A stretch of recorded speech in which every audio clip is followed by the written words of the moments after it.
Hello everyone, কেমন আছো সবাই? আজকে প্রথমবার আমি ভয়েস ওভার করছি।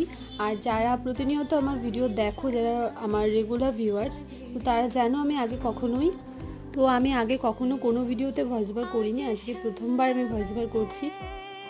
তো এর কারণটা আমি তোমাদেরকে একটু এক্সপ্লেন করে দিই। তো ইতিলেখাকে তোমরা কম বেশি সবাই চেনো, আর ইতিলেখার এই ক্লে দিয়ে জুয়েলারি বানানোর ভিডিওটাও কম বেশি সবাই দেখেছো। তো আমাকে একজন ইতিলেখার এই জুয়েলারির ছবিটা পাঠিয়ে বলে যে তার গার্লফ্রেন্ডের জন্য এই জুয়েলারি সেটটা বানিয়ে দিতে। তো এই কারণেই আজকে আমার ভয়েস ওভারটা করা, না হলে তোমরা অনেকে হয়তো বলবে আমি ইতিলেখার কপি করছি। আর সত্যি বলতে কি জানো তো, বড় বড় ইউটিউবারদের থেকে আমি অনেক কিছু শিখি, তারা আমার ইন্সপিরেশন। তো যারা এরকম আর্ট ক্রাফটের কাজ করে আমি তাদের থেকে অনেক কিছু শিখি। তো সবশেষে আমার হাতটা কমপ্লিট, আর তোমরা আমাকে জানিও হাতটা কেমন হয়েছে। তো আউট অফ 10 তোমরা আমাকে কত দিতে চাও?